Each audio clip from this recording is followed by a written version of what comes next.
held nicely. And then we got the volatility buy trigger coming in there.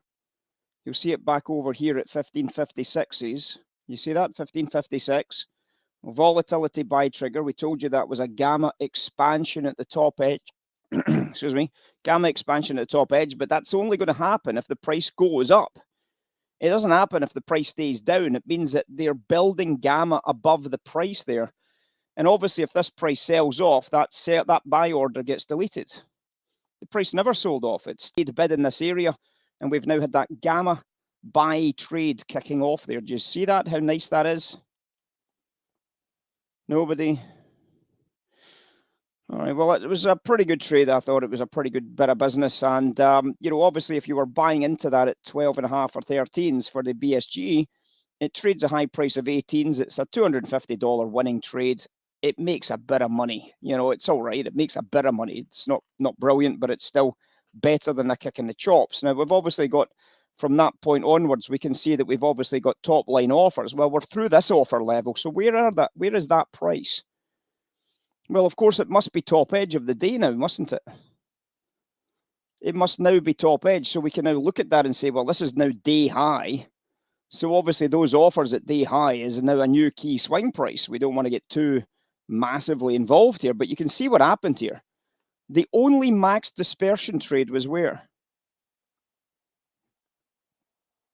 Remember we talked about max dispersion being the biggest signal we've got? Remember we talked about that?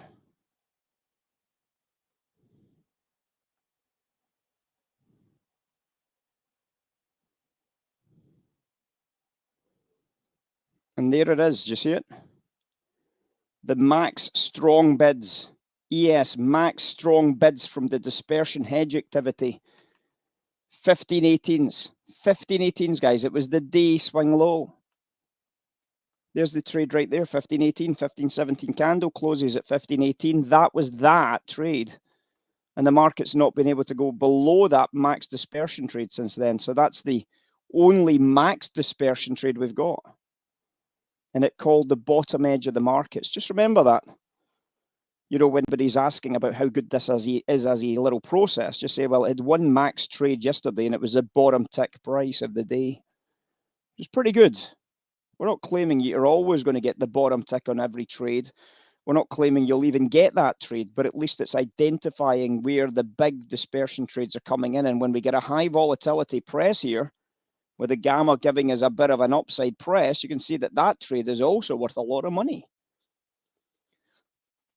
Putting these trades into the right location on the screens. Remember I talked about volatility earlier. I talked about the volatility trades. If we are kind of in a sell structure and we get a volatility sell, we should be taking it. Well, this is more likely to be a buy structure because we're testing that swing high. So we're more likely to get that gamma acceleration to the upside. And that's the takeaway from this trade. So we knew the 45 handle was the key to success today. Turns out it was. We told you that at 9 o'clock this morning. We're always aware that there was a very good chance that they might try and take it out. We're aware of it. Never happened. But obviously it's up to us to try and trade what we see. It's as simple as that. Is it good? Is it bullish? Well, that's not for this chart to tell us. That's for our value to tell us. When we start reading things like the VIX and we start recognizing whether the VIX is bullish or bearish, we can obviously take a look at the volatility shape and we can see that the VIX didn't really, wasn't as convinced as the dispersion traders were they? The volatility was definitely not as convinced as the dispersion. So you see that our trade log is better than the relative value lines, which is pretty good. It's better than the relative value. Anyway, we're about to get into classroom, guys, so we'll get started. So welcome in.